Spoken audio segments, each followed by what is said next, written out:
The Labour Party spokesperson Kenneth Okonkwo has used mouth to finish Tinubu. Guys, he has refused so many things that we don't know about Bola Ahmed Tinubu. That Tinubu cannot make a sacrifice for a new Nigeria that he is seeking to govern.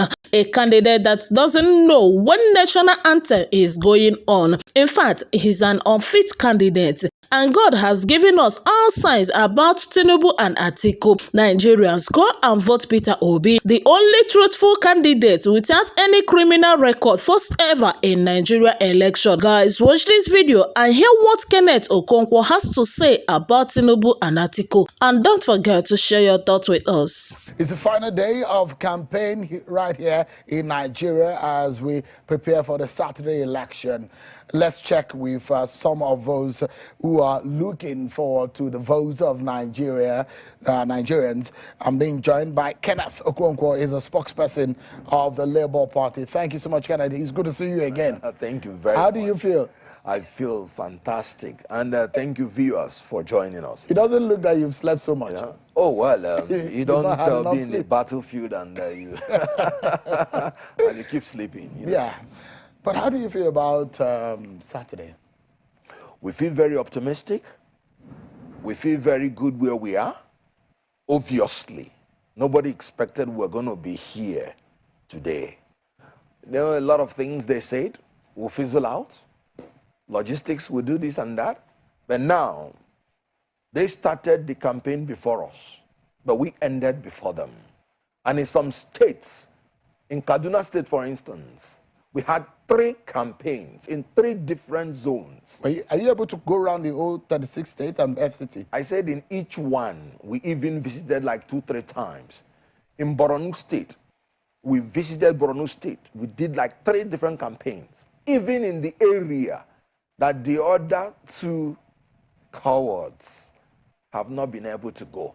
Forgive me. I'm just quoting an instance. No, but Najatu, that word might be unfair. Najatu Mohammed said, a former campaign director to Tinubu came out publicly to say that Tinubu had no manifesto, had no blueprint for Nigeria or the North. And when she asked him why, he said they will kill him. You can imagine a presidential candidate that is above 70, that has crossed the age of man, who cannot even make a sacrifice for a new Nigeria that he is seeking to govern. He cannot even, he's still afraid of his life, that he has no manifesto. I've always said it from beginning, that he had no manifesto. Has he ever defended anything in any television? Has he been cross-examined? He has said nothing, and he will give nothing if elected. That's not by my words. Najatu Mohammed, former campaign director, he has nothing to offer, and he's not even brave enough. You don't think that was because she moved out of the party? That was why she was saying all of that. The question is, why did she move out? Because there is money in APC, and they are willing to throw it around. She moved out because she was beginning to be embarrassed, staying beside a man who, when the national anthem is going on, will raise his 2 hands. And then somebody will caution him to bring down his hands. National anthem is the song that ushers in a president anytime he's coming in, and is the song that takes him out. A candidate that can no longer recognize his conduct when national anthem is on is a candidate that is unfit to be the president of the Federal Republic of Nigeria. God is giving us all signs for us to know that APC is confused and they are conflagrating. They are just burning up. Confusion between the 3 tiers of government: the local government, the state government, the federal government. You can see state governments rebelling against the federal government. Confusion between the 3 arms of government: the judiciary, the executive. You could see orders of Supreme Court not even interpreted well, not even obeyed. This is a party that has foisted the greatest disorder in this country. And I talk now as a student of management. I was taught that when there is confusion in the corporate level of management, that confusion spreads down to the organization. There is confusion now at the highest level of APC. And that confusion has spread down to the Nigerian people. And Nigerian people are paying for what they don't deserve to pay for. The only solution is very clear. By Saturday, Nigerians should stop being accomplices to this evil structure of corruption, of poverty, of fuel scarcity, of impunity, of illegality, of confusion, of conflagration. They should stop being accomplices to this and vote wisely. Vote for Peter Obi, who has no trace of corruption, who has not been invited even once by any anti-corruption agency, who has discharged himself as the best governor when he was the governor of Anambra State, who has turned the worst security situation, a state where governor is kidnapped and taken to a place and his resignation announced against his consent. That's Anambra State. He took that state and transformed it to be the safest state in Nigeria, with the least poverty rate in Nigeria, with the best road network in Nigeria, with the first in Millennium Development Goal by UNDP. Peter Obi took a worse situation and turned it to the best. According to the presidential candidate of APC, they took a rotten situation and turned it to a bad situation. What have we not seen under APC? May God deliver us on Saturday. May God deliver Nigeria from APC, the incompetent and dishonest party. I mean, that was the party you belonged to. Belonged to. And you Absolutely. You campaigned vigorously for the party. Absolutely. One, because we had two choices, and Atiku Abubakar was not an alternative for me from beginning. I cannot imagine subscribing to vote for a person whose last employer, let me remind you, as long as the Constitution is concerned, the vice president is the sole employee of a sole employer, the president. It is not the duty of the party. It is not the duty of Nigeria to choose the vice president. It is only the duty of the president, one person.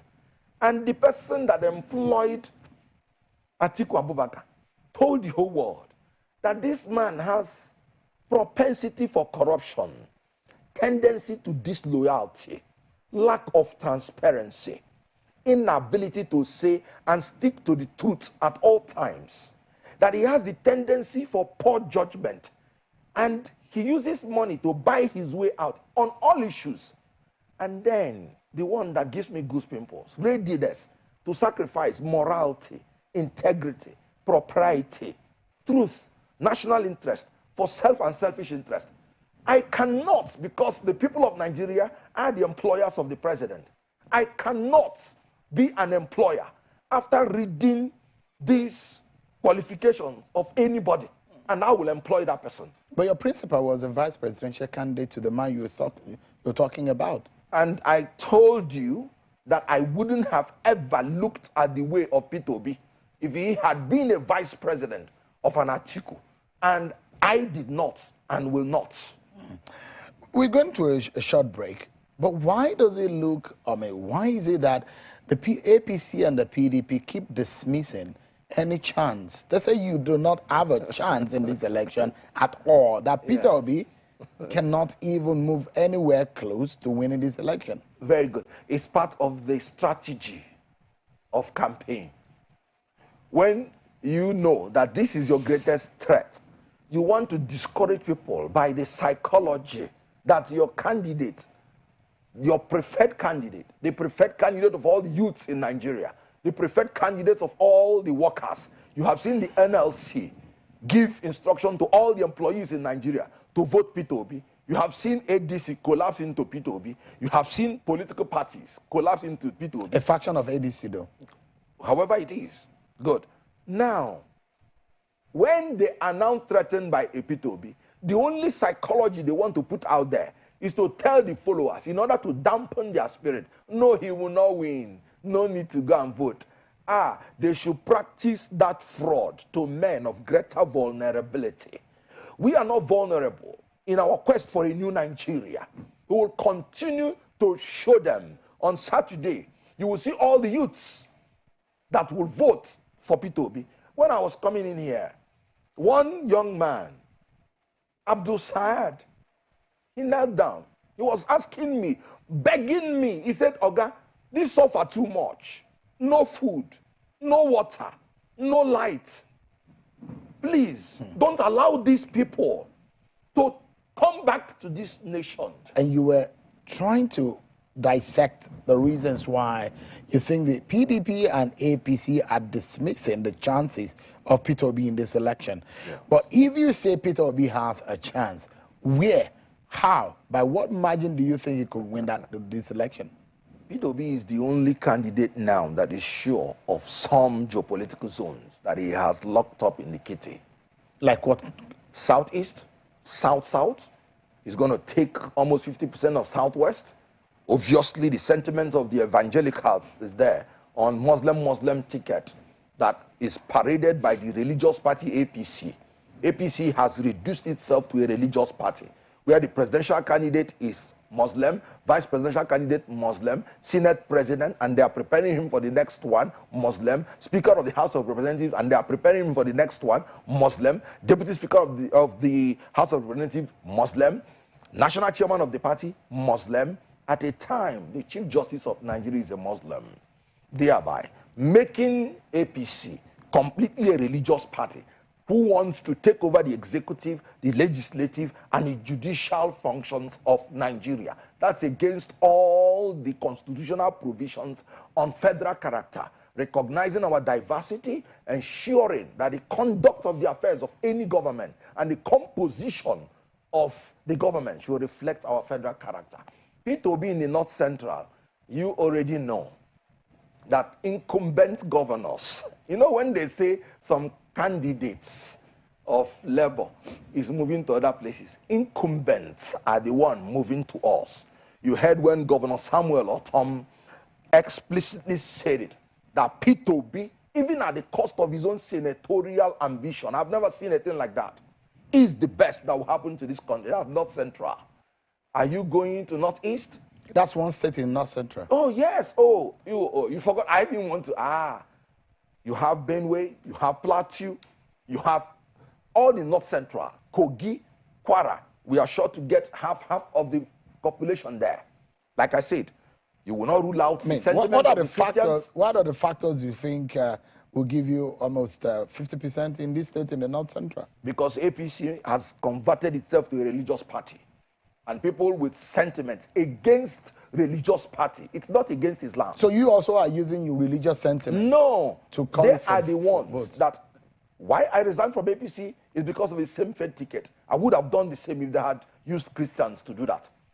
So the issue here is turning any party to a religious party is against our constitution. Section 222E of the constitution made it illegal. You cannot make any party to have a symbol of a religious party. But is it also good to use religion to Yes. campaign in this election? No, you use the constitution, you use the laws. Section 15, subsection 1, subsection 2, subsection 3D, subsection 4 condemns the same thing. That section is talking about participation, involvement, integration of people without regard to religion, ethnicity. So no discrimination is allowed. Yes, on this program yesterday, there Yeah. was an APC chieftain and there was a PDP chieftain. Both of them seemingly agreed on one thing. Yes. And that what they agreed is that Peter Obi cannot win this election. In fact, Najatu said Yes. that if in our own senatorial district, that not a single billboard or poster of Labour Party exists. Good. We are talking about the people being our structure. In those places she's talking about, let her recall the rallies that took place there even before we started our campaign. In all the states of the Federation, those rallies were organic, and they were Nigerian people, and they will vote for us. But most importantly, in 1984-85, President Buhari lined up 3 youths and shot them. He killed them for drug-related offenses, showing his outright hatred for drug trafficking. It will be against God for him to hand over to a man who, within that period, 1984-85, was reaching an out-of-court settlement with a court in the United States for his involvement in drug trafficking. The barons that sent those people that Buhari killed, if Buhari hands over to Tinubu, God will judge him. Because Tinubu paid $460,000 US to spare his head from going to jail. What about in 1984-85? Buhari sent some politicians to hundreds of years in jail for corruption. And now Atiku has confessed that he used special purpose vehicle to create phony companies for which he paid consultancy fee, and from which the consultancy fee was paid back to them. To him, he said it openly. His voice is there. Yes, Buhari is supposed to send him to jail. The two people that deserve the prison, I don't know what they are looking for in the presidency. You're making this allusion to issues that are largely very controversial. Michael Achimugu said it. Nobody has sued him for defamation, libel, or slander. Yeah, but these are issues that these candidates themselves and their parties have controversially said that this does not exist. So in that sense, this might not be the right place to categorically make those an outright statement. Atiku was asked about the issue of Achimugu by BBC. You know what he said? We've passed over that. He offered no defense. It's done on record. Has Tinubu come out to defend himself on the drug-related issues? The certified true copy of the document is there. Let the candidates come out and defend themselves. When they talked about my candidate in Pandora Papers, he came out and was interrogated, and he defended himself, presenting all the facts. And he was exonerated. My question exactly is how your candidate will win this election. Let me tell you now in practical terms. Now, in any sense, have you been, just a moment, have you been able to convince the Nigerian people that what your candidate will do in those campaigns that he has done? What kind of feeling do you think Nigerians have? Are they convinced enough to go with the message that Peter Obi had given to them on the podium to vote for him? If Nigerians were not convinced, we wouldn't even have made any impact, because we didn't have money to give them. We only had our manifesto, which Najatu Mohammed said is the only manifesto that is convincing. The only thing she said, that it's a movement, that they don't have structure. And that is the lie that they are portraying, to see whether it can dampen the zeal of the obedience. Now, let me tell you, they told you that we have only 30,000 agents. INEC has brought out their list, official, where we have 130-something thousand agents, plus the 90-something thousand agents of ADC, which we knew before now that we are going into alliance with them. So we have 230 polling unit agents now, presently. No other party has it. Why are you still listening to the lies of these compulsive liars? I have told you that there is nothing they do except lying. They will always say my principal is a trader, and he's talking about production. You know why? They exhibit ignorance in business. I read business management as an expert. Any man that is planning for production where there is no distribution is actually destroying producers, because the production chain is only complete when there is distribution from the point of production to the point of consumption. Without it, the producer will be put in a more precarious situation. When you make eggs and nobody comes to take it, to sell it, you know what happens? The money you borrow to make that eggs, the production will be destroyed. All right, I know of a country, Dubai. Dubai establishes its own economy on trade because it's an arid country. So brilliantly they started with trade. No production. When the whole world saw the efficiency in their trade, they know that trading is a chain in production chain. Mr. Kenneth, the whole world is producing all their goods in Dubai. Yeah, let's wrap up now. Because of their trading efficiency. So Nigerians have accepted our manifesto, if your candidate shifting emphasis from consumption to production, including trading, which ensures the distribution of the goods from the point of production to the point of consumption. Let's quickly wrap up. I like my final question to you would be, if you are not able to win this election on Saturday, what would you think would have been the reason? I told you before that the election is stolen, and it's obvious. If you don't win, you have seen Bola Ahmed Tinubu saying, "Snatch it at all costs." If you win, will he say that? It's a fight for it at all costs. Grab it, snatch it, run with it. If Bola Tinubu knows that he will win in a fair context, will he talk about snatching it? So anyway, let me use this opportunity to tell you that they just assassinated and killed our senatorial candidate in Enugu State by evil powers. Senatorial candidate of Enugu East, Oyibo Chukwu, he's dead. I thought they said we don't have structure. Why are they implementing what Tinubu said? Fight for it at all costs. Grab it, snatch it. That's categorical. And let me use the opportunity to offer my condolences and to tell obedience that Kenneth, they should not back down. Kenneth, I mean, you just make allusion to the death of someone. Mentioning another person's name. That's what he said. In relation to that. No, that is what he said. He told his followers. Right. No, but you can't relate with the death of your candidate. I am not saying I'm relating it. I said this thing before, that when a leader makes such statement, even some followers that are not directly linked to him can be influenced on it. It might be, what you're saying might be inciting. That's why I said we should No. So finally, you said if you don't win, it means it's stolen. Yes. Are you saying that this election will not be free and fair? I have my You don't doubts. think INEC is ready for this now, election? The intelligence that is getting to us now is telling us that the ballot paper does not have the acronyms of the parties. But you cannot verify that. No, that is the intelligence that is getting to us now. You won't see LP. You will just see the logo. Mama, Papa, Peking. And then you know that PDP and APC, they have APC and PDP enshrined in their logo. So all these monkey tricks. And you know that the REC of Lagos State has said that Igbo people migrated to Lagos. And the PVCs in Oshodi Isolo have had the opportunity to call the INEC commissioner to talk with a voter there that could not find her PVC, a doctor that left her office for many times to go look for her PVC and still did not get it. And you saw the names they were calling, Chukwuebeka, Chigozie, in Lagos State. That is already rigging. I have my fears. Prophet Mahmoud, for refusing to remove the REC of Lagos State, seeing these obvious things, he's my suspect. All right. Kenneth, we now have to leave it at that because we still have other spokespersons of other political parties to speak with on the program tonight. But thank you so much indeed.